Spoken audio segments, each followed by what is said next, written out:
मेरी फुप्पो की उम्र 36 साल हो गई थी। उनके लिए जो भी रिश्ता आता वो फुप्पो को देखकर इनकार कर जाते, क्योंकि मेरी फुप्पो इंतहाई बदसूरत और काली स्याह थी। हम सब फुप्पो की वजह से बहुत परेशान थे। फिर अचानक हमारे गांव के चौधरी के बेटे का हमारी फुप्पो के लिए रिश्ता आ गया। लड़के की उम्र 18 साल थी, मगर वो हमारी फुप्पो से शादी करने के लिए मरा जा रहा था। शादी की पहली रात ही उसने फुप्पो को हीरे का हार मुंह दिखाई में दिया और अपनी सारी जायदाद और बागात वगैरह फुप्पो के नाम कर दिए। वो लड़का तो मेरी फुप्पो का गुलाम बन गया था और मेरी बदसूरत फुप्पो राज करने लगी थी। मैं भी अपने शोहर को इसी तरह अपना गुलाम बनाना चाहती थी। जब मेरी शादी का वक्त आया तो मैंने फुप्पो से कहा कि मुझे भी अपने शोहर को काबू करने का तरीका बताएं। फुप्पो कहने लगी, ये सब जानने के लिए तुम्हें आज रात मेरे कमरे में सोना होगा। मैं उनके साथ उनके कमरे में सो गई, मगर उस वक्त मेरे जिस्म से जान निकल गई जब फुप्पो ने अपने शोहर को, मेरा नाम आलिया है, मैं पंजाब के एक गांव की रहने वाली हूँ। अल्लाह की बनाई हुई सभी मखलूक खूबसूरत है, किसी को बदसूरत कहना तो नहीं चाहिए, पर इसमें भी कोई झूठ नहीं है कि मेरी फुप्पो बहुत कमसूरत थी। उनके चेहरे का रंग पक्का और काला था। अभी तक फुप्पो की शादी नहीं हुई थी, लेकिन फुप्पो के ऐसे नसीब खुले कि सब औरतें हैरान रह गई थीं।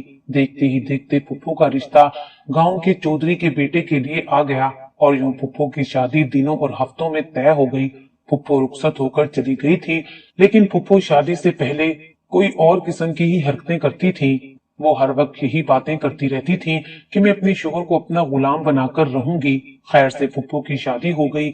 मेरी अम्मा कह रही थी कि उसका काला चेहरा देखकर तो कहीं चौधरी का बेटा पहली रात ही उसे तलाक ना दे दे। मगर जब शादी के दूसरे दिन फुप्पो हमारे घर आई तो उनके चेहरे का रंग खिला हुआ था। ऐसा लग रहा था जैसे उन्हें बहुत बड़ी खुशी मिल गई हो। उनको इस तरह खिला खिला और कीमती कपड़ों में मलबूस देखकर मोहल्ले की सब औरतें उनके गिर्द जमा हो गईं। सब औरतें कहने लगी, मुंह दिखाई में क्या मिला? फुप्पो ने इतराते हुए अपने गले में पहना हीरे का हार दिखाया और बोली कि मेरे शोहर ने तो मुझे हीरे का हार दिया है और साथ ये भी कहा है कि वो अपनी सारी जायदाद और जमीन और बागात वगैरह मेरे नाम कर देगा और मुझे अपने दिल की नहीं बल्कि अपनी सल्तनत की भी मलका बनाकर रखेगा। फुप्पो की ये बात मुझे बड़ी अजीब लगी थी। एक मर्द कैसे अपनी बीवी को शादी की पहली रात ये कह दे कि मैं अपनी सारी जायदाद तुम्हारे नाम कर दूंगा। खैर मैंने सोचा कि चलो अच्छा हुआ फुप्पो का घर बस गया है, लेकिन अब सब औरतें फुप्पो के पीछे पड़ी थीं। फुप्पो कह रही थी कि मैंने अपने शोहर को चौधरी के बेटे को एक रात में ही अपना गुलाम बना लिया है। अब वो मेरा इतना गुलाम बन गया है कि वो तो मेरे इशारों पर नाचेगा। सब औरतें फुप्पो से पूछने लगी कि तुमने पहली रात ऐसा क्या किया कि तुम्हारा शोहर तुम पर लट्टू हो गया? अरे तुम्हारा तो रंग भी काला है और तुम बूढ़ी भी लगती हो, फिर तुमसे कम उम्र शोहर कैसे राजी हो गया? फुप्पो कहने लगी, अगर मैं तुम्हें सब कुछ बता दूंगी तो ये राज आम हो जाएगा। ये मर्दों का राज है, मैं उसे यूं अफशा नहीं करूंगी और मैं उसी को बताऊंगी जो मुझे इस राज को बताने के काबिल लगेगी। ये बात सुनकर अम्मा खामोश हो गई थी। अरे भाई अच्छी बात है, तुम्हारे भाई ने तो सारी जिंदगी हम पर राज किया, तुमने जाकर पहले ही दिन अपने शोहर को गुलाम बना लिया है। अब हमें भी कुछ सिखा दो ताकि हम भी बकिया जिंदगी सुकून से गुजार सकें। फुप्पो उस बात पर हंस पड़ी थी। अरे भाभी, आपकी बस की बात नहीं है, ये बस मुझ जैसी औरतों को ही आता है। फुप्पो की बात सुनकर अम्मा को गुस्सा आया। वो तो कमरे से बाहर आ गईं, पर मैं कमरे में ही बैठी रही। मैं जानना चाहती थी कि आखिर ऐसी क्या बात है जिसने फुप्पो को रातों रात बदल दिया है। लेकिन अभी ये धचका ही खत्म नहीं हुआ था कि अगले दिन हमें एक और हैरत अंगेज वाकया देखने को मिला। अम्मा सुबह उठकर कहने लगी कि हमें आज तुम्हारी फुप्पो के ससुराल जाना चाहिए। हम लोग फुप्पो के घर के लिए रवाना हो गए। अम्मा ने बाजार से अच्छा खासा फ्रूट भी ले लिया था, लेकिन वहां जाकर एक अजीब चीज देखने को मिली थी। फुप्पो के घर में दाखिल होते ही हमें किसी औरत की रोने की आवाज आने लगी। हम सबके कान खड़े हो गए। खुदा ना खास्ता कहीं फुप्पो को कोई मसला तो नहीं हो गया। अम्मा आगे बढ़ती हुई फुप्पो के कमरे की तरफ दौड़ी, मगर ये देखकर हम सबकी हैरत की इंतहा ना रही कि फुप्पो की सास बुरी तरह से रो रही थी। अरे मेरे बेटे को ना जाने क्या हो गया है, अपनी बीवी के कहने पर आके मुझसे लड़ाई कर रहा है। अम्मा ने पूछा तो फुप्पो की सास ने बताया कि मेरा बेटा अपनी सारी जमीनें अपनी बीवी के नाम करना चाहता है, पर इसके लिए उसे मेरे दस्तखत चाहिए और ये मुझ पर जबरदस्ती कर रहा है। ये बात सुनकर हम सबके तो कानों से धुएं निकलने लगे। कोई भी बेटा अपनी माँ की वफादारी को कैसे भुला सकता है, और आखिर क्यों अपनी सारी जमीनें अपनी बीवी के नाम करना चाहता था। फुफ्फो साइड पर खड़ी सारा तमाशा देख रही थी। मुझे तो ये सारे हालात देखकर रोना आ गया था। मेरी अम्मी भी परेशान हो गईं। फुफ्फो ने किसी भी बात की फिक्र ना करते हुए अपने मुलाजिम को इशारा किया और कुछ देर में हमारे सामने बहुत से खाने रख दिए गए थे। मैंने देखा फुफ्फो का शोहर डरा सहमा सा बैठा हुआ था। ऐसा लगता था जैसे वो फुफ्फो से एक ही रात में डर गया हो और कोई बात ना करना चाहता हो। वो हमारी फुफ्फो को निवाले तोड़ तोड़ कर खिला रहा था। हम सब फुफ्फो की किस्मत पर रश कर रहे थे। कुछ देर बाद हम अपने घर वापस आ गए। रास्ते में अम्मा कहने लगी, भाई तुम्हारी दादी ने तो सारी जिंदगी मुझ पर जुल्म किए थे। खुदा जाने तुम्हारी फुफ्फो ने अपने शोहर को ऐसा क्या घोलकर पिला दिया है कि एक ही रात में वो गुलाम बन गया है। अब्बा फौरन फुफ्फो के दिफा में बोल उठे कि मेरी बहन है ही इतनी मोहब्बत करने वाली। मोहब्बत की वजह से वो हर किसी को अपना बना लेती है। जिंदगी में कभी ऐसी औरतें मार नहीं खाती। देखो उसका शोहर उसकी वजह से अपनी माँ से लड़ रहा है। अगरचा वो गलत कर रहा है, पर ये भी तो देखो कि उसकी बीवी की मोहब्बत ने उसे इतना पागल कर दिया है। अब्बा तो ऐसे मुस्कुरा रहे थे जैसे उनकी बहन ने बहुत बड़ा कारनामा कर दिया हो। सच बात तो ये है कि मुझे ये सब कुछ बहुत बुरा लग रहा था। फुफ्फो की सास बहुत बूढ़ी ज़ईफ औरत थी और हमारे गांव की चौधरानी भी थी। उसके साथ इतना बुरा सलूक मैं तो ऐसा सोच भी नहीं सकती थी। हम लोग घर पहुंचे तो अम्मा मुझसे कहने लगी कि तुम भी किसी तरह अपनी फुफ्फो से ये राज जानने की कोशिश करो ताकि शादी के बाद तुम भी ऐश की जिंदगी गुजारो। फिर अम्मा कहने लगी कि जब उनकी शादी हुई थी तो फुफ्फो जवान थी। फुफ्फो की उम्र उस वक्त तकरीबन 20 साल होगी। लेकिन जब अम्मा इस घर में आई तो फुफ्फो ने अजीब नाटक शुरू कर दिया और शादी की रात जब मियाँ बीवी एक दूसरे से बातचीत करते हैं, उस रात फुफ्फो बेहोश हो गई और अब्बा सारी रात फुफ्फो के पास रहे। जब उन्हें होश आया तो उनको तसल्ली देते रहे और सुबह के 4 बजे जब वो अपने कमरे में दाखिल हुए तो अम्मा को नींद आ गई थी और उन्हें अपने शोहर का ये रवैया अच्छा नहीं लगा था। उन्हें तो बहुत बुरा लगा और अजीब लगा था कि उनका शोहर पहली रात ही अपनी नई नवेली दुल्हन को छोड़कर अपनी बहन को तसल्लियां देने पहुंच गया। हालांकि उस वक्त उसकी अम्मा भी जिंदा थी और अब्बा भी हयात थे, लेकिन फिर भी फुफ्फो ने अपने भाई को ही तकलीफ देना थी। उनके इन खास लम्हात को तबाह करना था। उस दिन से अम्मी और फुफ्फो की दुश्मनी सी हो गई थी, पर फुफ्फो ने कभी अपनी दुश्मनी को जाहिर नहीं होने दिया। अब जो मामला हुआ था वो और ज्यादा परेशान कुन था। फुफ्फो ने तो वहां जाकर भी यही गुल खिलाए थे। पहले अपने भाई को काबू किया था और अब वो अपने शोहर पर भी मुसल्लत हो गई थी। मुसल्लत भी ऐसी वैसी कि और किसी की जगह भी ना रही। अब अम्मा मुझे यही कहती थी कि तुम अपने फुफ्फो के राज का किसी न किसी तरह पता चलाओ, मैं तुम्हारी हर तरह से मदद करूंगी। मैंने कहा कि अम्मा मैं इन फजूल बातों में नहीं पड़ना चाहती। अगर आपने कुछ करना है तो आप खुद ही कर लें। वैसे भी आपकी उम्र तो गुजर गई है। आपने अब्बा पर राज करके ऐसा क्या कर लेना है। अम्मा ने ये बातें मुझसे कही थी और अब मुझे वाकई में दिलचस्पी होने लगी थी। फुफ्फो ने 2 दिन के बाद हमारे घर दावत पर आना था। शादी के बाद उनकी अपने शोहर के साथ हमारे घर में पहली दावत थी। हमने खूब इंतजामात कर रखे थे। मैंने सोचा था कि मैं फुफ्फो को बहुत ही ज्यादा खास महसूस करवाऊंगी।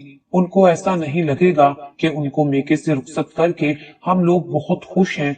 इसलिए मैंने तकरीबन 5-6 किस्म के खाने बनवाए थे।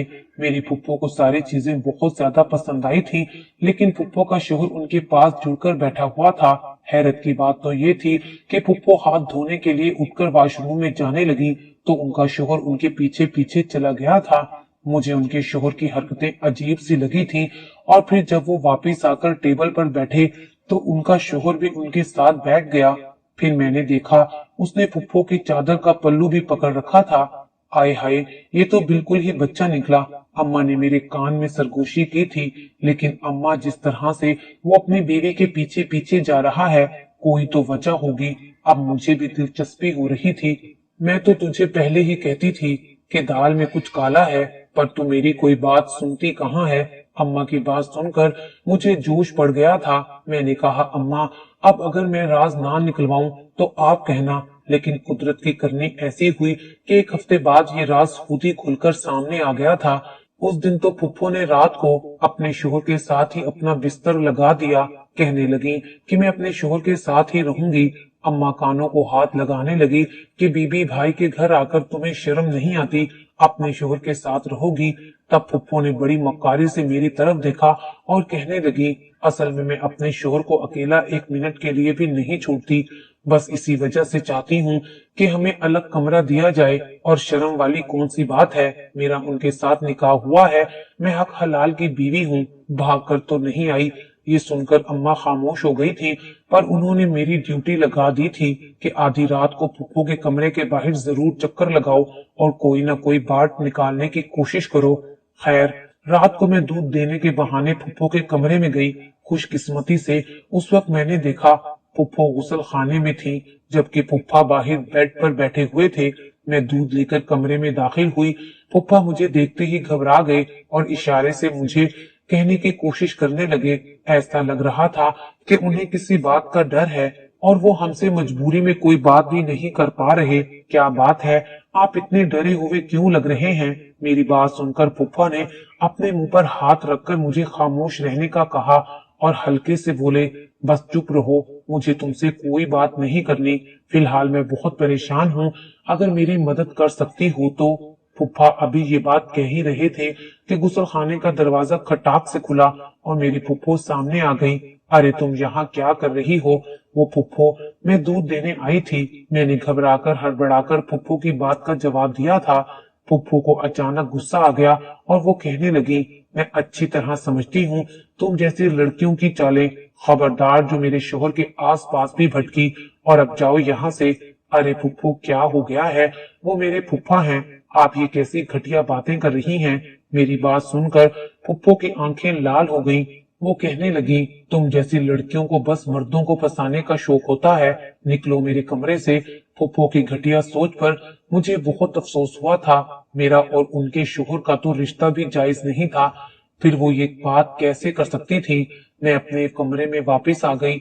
मेरे तन बदन में आग लग चुकी थी। मैंने सोचा था कि अब तो मैं फुप्पो के बारे में सारी बातें और सारे राज उगलवा कर ही रहूंगी। उनका शोहर भी यकीनन उनसे खुश नहीं था, बस वो डरा हुआ था। यकीनन उसकी कोई कमजोरी थी जो कि फुप्पो के पास थी, और फुप्पो थी कि कोई भी बात होती तो उससे ऐसे छुपाती कि हम बस देखते ही रह जाते थे। पर एक हफ्ते के बाद एक बहुत ही अजीब वाकया हुआ, जिसमें ना सिर्फ फुप्पो की हकीकत हम पर आश्कार हो गई, बल्कि हमेशा के लिए उन औरतों की जिंदगी भी बदल गई जो फुप्पो से शोहर को काबू करने का राज जानना चाह रही थी। उस रोज रात के तकरीबन 2 बजे जब फुप्पो के घर से फोन आया था, अब्बा ने मोबाइल उठा लिया। बात करते हुए पता चला कि उनके घर में कोई मसला हुआ है। उन्होंने कहा कि जना अस्पताल फौरन पहुंचे। इसीलिए अब्बा अम्मा मुझे भी अकेला छोड़कर नहीं जाना चाहते थे। वो मुझे भी साथ लेकर गाड़ी में बैठे। तकरीबन आधे घंटे बाद हम अस्पताल के दरवाजे पर थे।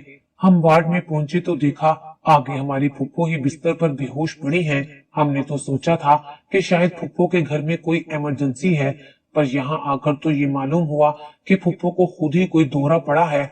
अब कौन सा दौरा पड़ा है, क्या बीमारी हुई है, ये तो मुझे नहीं पता था, लेकिन ये देखकर मेरी हैरत की इंतहा ना रही कि फुप्पो के शोहर की भी बुरी हालत थी। उनकी तो आंखों के नीचे गहरे हल्के थे और वो बहुत ज्यादा कमजोर लग रहे थे। ऐसा लगता था जैसे नकाहत का शिकार हूँ। मैंने उनसे बात की और कहा कि फुफा, आपको क्या हुआ है? तो वो खामोश हो गए। कहने लगे कि ये बातें बताने का वक्त अभी नहीं आया। जब मेरी बीवी ठीक हो जाएगी, मैं बातचीत करने के काबिल हो जाऊंगा। मैं फुफा का दुख समझ सकती थी। आज भी वो अपनी बीवी की मोहब्बत में ही पागल थे। खुदा जाने अब क्या होने वाला था। थोड़ी देर के बाद एक लेडी डॉक्टर आई और कहने लगी कि हमें आपकी फुफ्फो को इमरजेंसी रूम में लेकर जाना पड़ेगा। हम बहुत ज्यादा परेशान हो गए थे। आखिर फुफ्फो को क्या बीमारी हुई है, उन्हें इमरजेंसी में क्यों लेकर जा रहे हैं? हमने डॉक्टर से पूछा तो डॉक्टर ने कहा कि वो भी कुछ नहीं बता सकते। बहरहाल फुफ्फो को आईसीयू में शिफ्ट कर दिया गया। यहाँ तक कि फुफ्फो हमारी आंखों से ओझल आईसीयू में पड़ी जिंदगी की कश्मकश में थी। मेरे भी उनके लिए दुआ कर रहे थे, जबकि फुफ्फा बिल्कुल बेचैन नहीं थे। वो बस आराम और सुकून से बैठे इधर उधर देख रहे थे। मैंने दिल में सोचा कि कितना बेहिस इंसान है, अपनी बीवी के सामने उसकी मोहब्बत का दिखावा करता है और जब वो अभी जिंदगी मौत की कश्मकश में है तो बाहर बैठा आराम से जिंदगी के मजे ले रहा है। मैंने ये बात अम्मा को बताई तो वो कहने लगी, उन्होंने हमें सारी कहानी बताने का फैसला किया है और जब तुम्हारी फुप्पो होश में आ जाएंगी तब वो हमें सारी हकीकत बताएंगे। थोड़ी देर बाद डॉक्टर बाहर आई, उसने मुझे बुलाया। मैं अंदर गई तो मेरे साथ मेरी अम्मा और फुप्पो का शौहर भी थे। हम सब लोग इमरजेंसी में चले गए। फुप्पो सबसे मिलना चाहती थी। मैंने देखा फुप्पो के बाल बिखरे हुए थे, उनकी आंखें लाल सुर्ख थीं। ऐसा लगता था कि फुप्पो को अपने आप पर या फिर किसी पर भी ज्यादा गुस्सा आ रहा था। मेरे आते ही फुप्पो बेचैन होकर उठी थी। ऐसा लगता था जैसे किसी पागल को पागलपन के दौरे पड़े हों। फुप्पो की हालत काबिल रहम थी। नर्स ने उन्हें काबू करने की कोशिश की और कहा कि उनकी हालत फिर से खराब हो गई है, आप अभी बाहर चले जाएं, मरीजा की हालत ठीक नहीं है। नर्स ने हमें बताया कि फुप्पो को बेहोशी और पागलपन के दौरे पड़ रहे हैं और वो बहुत ज्यादा परेशान है। उनको किसी जहनी दबाव की वजह से ये सब कुछ हो रहा है। अब तो ये बात कंफर्म हो चुकी थी कि फुप्पो के साथ भी कोई जहनी मसला था, लेकिन उनका शोहर भी खुश नहीं था, ना ही सास जालिम थी। फिर ऐसा कौन सा जहनी मसला था जिसकी परेशानी ने फुप्पो को आईसीयू तक पहुंचा दिया था। थोड़ी देर के बाद फुप्पो का शोहर फिर कमरे में चला गया। फुप्पो को होश आ गया था, लेकिन मेरे फुप्पा बहुत परेशान थे। उनके चेहरे से लग रहा था कि वो अपनी बीवी से उम्मीद हार बैठे हैं। उनको यूं परेशान देखकर हम सब उनके करीब जमा हो गए। उनसे पूछा कि क्या बात है, किस चीज ने आपको इतना बेचैन किया है, आप सारी हकीकत बता क्यों नहीं देते। तब फुप्पा मेरी बात सुनकर रोने लगे और कहने लगे, बस बेटी मैं तुम्हें क्या बताऊं, मैं अगर कहानी शुरू करूंगा तो बात लंबी हो जाएगी। तुम्हें मुख्तसरन बताता हूँ। मेरे अब्बा भी हमारे साथ थे। फुप्पा कहने लगे, असल में मैं तो शहर की किसी पढ़ी लिखी लड़की से शादी करना चाहता था। तुम्हारी फुप्पो को पसंद भी नहीं करता था, मगर एक दिन मैं शहर जा रहा था और तुम्हारी फुप्पो सड़क पर खड़ी होकर मिठाई बांट रही थी। मुझसे गलती हुई कि मैंने गाड़ी रोककर तुम्हारी फुप्पो से मिठाई लेकर खा ली। बस उसमें कोई ऐसा असर था कि मैं तुम्हारी फुप्पो की तरफ खींचा चला गया और शादी की जिद कर बैठा, जबकि मेरे घर में कोई राजी नहीं था। और फिर जब मैंने अपनी बीवी का घूंघट उठाया तो उसने एक बार फिर मेरे सामने मिठाई वाला डब्बा रख दिया और बोली कि ये खा लें। मैंने उस डब्बे से रसगुल्ला निकालकर खा लिया और जब मेरी बीवी ने घूंघट हटाया तो मेरी तो जैसे आंखें खुली की खुली रह गईं। वो मुझे बहुत खूबसूरत और हसीन लग रही थी। मैं उसकी तरफ दीवाना वार बढ़ता गया और वो मुझ में खो गई। लेकिन अब ये रोज का मामूल बन गया था। मेरी बीवी रोज मुझे कभी बर्फी तो कभी रसगुल्ले खिलाती और फिर मुझे कुछ होश ना रहता। मुझे समझ नहीं आती थी कि क्या हो रहा है। फिर मेरी बीवी दिन भर मुझसे जो भी काम कहती मैं कर देता था। मैं अपनी बीवी की हर बात मानता था। मेरी बीवी मेरे पास बैठी रहती, कहती थी कि तुमने मेरे पास से उठकर कहीं नहीं जाना, मैं तुमसे मोहब्बत करती हूँ। पर अपनी बीवी की ये बात मुझे समझ नहीं आती थी कि वो हर वक्त मुझे अपने करीब क्यों रखना चाहती है। शायद आप लोगों ने भी मेरी बिगड़ती हुई सेहत को देखा होगा। कुछ दिनों से मेरी सेहत खराब रहने लगी थी, यहाँ तक कि मैं उठकर बैठता तो मुझे तकलीफ महसूस होती। मैं हर वक्त लेटा ही रहने लगा था, लेकिन मेरी बीवी को मेरी इस हालत पर खुशी होती। वो कहती कि अब तुम हमेशा मेरे गुलाम बनकर रहोगे। मैं अपनी बीवी की इस बात पर बहुत शक में पड़ गया था। जानना चाहता था कि आखिर उसने इतनी बड़ी बात क्यों की है। जरूर इसके पीछे कोई न कोई वजह होगी। मैं उसी रोज एक आलिम दीन के पास गया, उनको सारी बात बताई। वो कहने लगे कि तुम अगले दिन वो मिठाई लेकर मेरे पास आ जाना। मैंने ऐसा ही किया। उन्होंने उस मिठाई को गौर से देखा और कहने लगे, ये तो शैतानी है, इसी ने तो तुम्हें तबाह बर्बाद कर रखा है। तुम्हारी बीवी ने काले अमल से तुम्हें अपना गुलाम बनाया हुआ है। इस कमबख्त को इतना नहीं पता कि शोहर सिर्फ मोहब्बत से जीता जाता है। वो तो तुम्हें मार देगी, बस तुम्हें अपना बना कर रखेगी, तुम और किसी काम के नहीं रहोगे। ये सुनकर मेरे पैरों तले से जमीन निकल गई। मैंने पूछा, इसका हल क्या होगा? तब वो कहने लगे, इस मिठाई पर मैं कुरान पाक पढ़ूंगा और तुम इसे पानी में बहा दो, लेकिन फिर इसका असर उलट हो जाएगा, तुम्हारी बीवी पर असर होगा, पर यही उसकी सजा है। अगर उसको ये सजा नहीं मिली तो आखिरत में कड़ा अजाब होगा। मैं अब अपने मजीद ये हालात नहीं देख सकता था। उस अल्लाह वाले के कहने पर जाकर मैंने वो मिठाई समंदर के पानी में बहा दी। बस फिर क्या होना था। उस दिन से बेगम साहिबा की हालत बिगड़ना शुरू हो गई थी। मुझे और कुछ समझ नहीं आया तो मैं इन्हें यहाँ लेकर आ गया। मेरे बस में यही था। अब जो अल्लाह ताला को मंजूर होगा वो ही होगा। उनकी बात सुनकर हम सबके दिमाग चकरा गए थे। हम सोच भी नहीं सकते थे कि फुप्पो अपनी शादी के लिए किसी काले जादू का सहारा लेंगी और अपने शोहर को काबू करने के लिए इस हद तक चली जाएंगी। शायद इसलिए कि उनकी शादी नहीं हो रही थी, मगर अब वो अपने शोहर को खोना नहीं चाहती थी। इसी वजह से उन्होंने ये हरकत की थी। लेकिन जो भी था, उन्होंने बहुत गलत रास्ता चुना था। फिर कुछ दिन के बाद फुप्पो की हालत मजीद बिगड़ गई। उनका जहनी तवाज़ुन भी खत्म हो गया था और अब उन्हें पागल खाने में भेजना हमारी मजबूरी बन चुकी थी। हम लोगों ने उसे अल्लाह ताला की सजा समझकर कबूल कर लिया। फुप्पो ने मेरी फुप्पो को तलाक दे दी है और वो अब पागल खाने में अपनी जिंदगी गुजार रही हैं। आज मुझे बहुत दुख होता है। काश वो अपनी शादी के लिए अल्लाह ताला से दुआएं करती, रो रो कर दुआ मांगती, उनकी दुआ कबूल हो ही जाती, वो कोई सीधा रास्ता अपनाती। मगर उन्होंने ये सब करके खुद ही अपनी जिंदगी को जहन्नुम बना दिया था।